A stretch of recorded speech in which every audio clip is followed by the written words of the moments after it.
नमस्कार, मीडियम किचनमध्ये सगळ्यांना नमस्कार. मी आज राजमाची भाजी बनवणार आहे. हे कांदा, लसूण आणि अद्रक वगैरे टाकून पेस्ट काढलेली आहे याची आणि टमाटरची प्युरी काढलेली आहे आणि राजमाला 2 दिवस भिजू घालून ठेवायचं आणि शिजून घ्यायचं आहे आपल्याला. आणि मॅजिक मसाला आहे, काळा मसाला आहे आपल्याकडं. चला तर मग आपण बनवू. चला आपण जिरे वगैरे टाकतो त्याच्यामध्ये. छान आपली जिरे वगैरे झालेली आहे. त्यामध्ये कांदा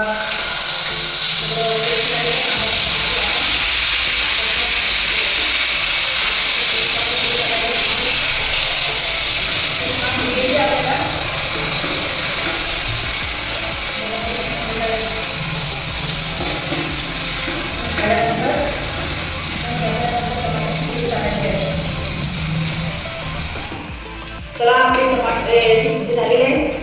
कांदा वगैरे टाकून पेस्ट काढलेली आहे झालेली आहे आपली. आपण आता टमाटरची प्युरी टाकणार आहे याच्यामध्ये. हे सुद्धा आपल्याला छान घ्यायची आहे, व्यवस्थित शिजून घ्यायची आहे आपल्याला. त्याच्यामध्ये आता मी तिखट हळद टाकत आहे. नंतर याच्यामध्ये मी मॅजिक मसाला टाकत आहे. त्याच्यानंतर मी काळा मसाला टाकतो. हे सुद्धा छान घ्यायचं आपल्याला. छान झाल्यानंतर मग आपल्याला राजमा टाकायचा आहे. आपली ग्रेव्ही छान आता झालेली आहे. याच्यामध्ये आपल्याला राजमा टाकायचा आहे. छान राजमा घ्यायचा आपल्याला. असं बघून घ्यायचं आहे. छान आपली राजमाची भाजी मस्त होऊन जाते. एकदम झणझणीत राजमा चावल. याच्यामध्ये आपल्या चवीनुसार मीठ टाकायचं आपल्याला. त्याच्यामध्ये आपल्याला थोडंसं पाणी टाकायचं आहे.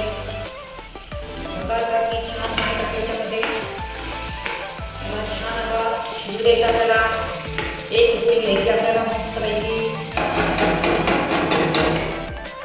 आता आपला राजमा बनून तयार आहे. आपण याच्यामध्ये छान कोशिंबीर टाकायची. छान आपला राजमा बनून तयार आहे. आपण याच्यात भातासोबत सुद्धा खाऊ शकतो, राईससोबत आणि पोळीसोबत सुद्धा खाऊ शकतो. बघा तर म्हणून किती छान राजमा तयार आहे.